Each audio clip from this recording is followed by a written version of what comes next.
Hi, my name is Bethany DeBlay, and I'm the therapist at Grand Rapids Trauma Counseling. And what I want to talk to you about today is the emotional component to healing trauma, the role that emotions play in our healing after we've experienced something very difficult, like a single event, or as we're living perhaps in a cloud trauma, some sort of persistent difficult circumstance, or if we have a persistent difficult circumstance in our history.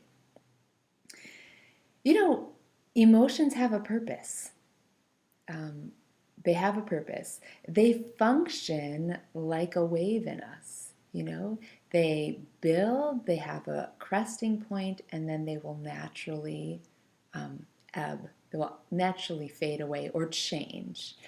And when they're allowed to be felt, when we actually notice our emotions and experience them, they aren't permanent, right? They shift.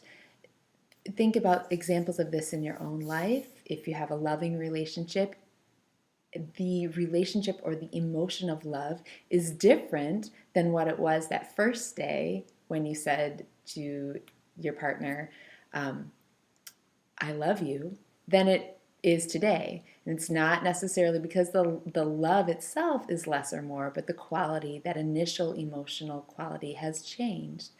Similarly, with difficult events, if you can think about a difficult event, maybe when you were even very embarrassed, an embarrassing event, you feel that rush, you feel the embarrassment, but oftentimes people are able to talk about embarrassing events with their friends and they laugh hysterically, are able to laugh at themselves. Again, the emotion has a moment, it has a wave, and it shifts, it changes over time. More difficult emotions or difficult events like sadness, like anger, like fear, they have a real purpose in us and in healing from these moments.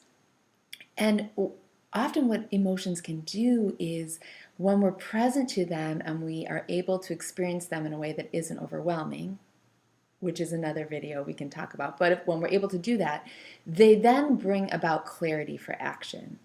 I often say that about anger, especially. I'm in a culture, and certainly in the female culture, we try to push anger away. But anger can be the emotion that actually gives clarity about action. It can be the thing that calls us or points us to what needs changing. So they're very important, these emotions that we have. And two things happen when we do not allow our emotions to surface, or we don't allow ourselves to feel our feelings. The first is we have to use energy in order to resist. So there's energy spent in order to keep the emotion at bay or to suppress it or ignore it. And the second thing is we stop this natural flow of healing. We are missing out what that emotion, if we let it do its function and we experience it, the clarity and wisdom, the action that becomes apparent at the end of it, or the healing, or the deepening, or the awareness, whatever it might be. And I want to especially talk about when we are not allowing ourselves to feel our feelings, how much energy then is put into that pressing down. And it can become a habit, this resisting of those emotions, especially the difficult ones, especially the ones that feel uncomfortable. Not many people suppress joy, although some do. But other emotions like fear, like sadness, like anger, they start to feel uncomfortable and we try to run from them, we try to ignore them.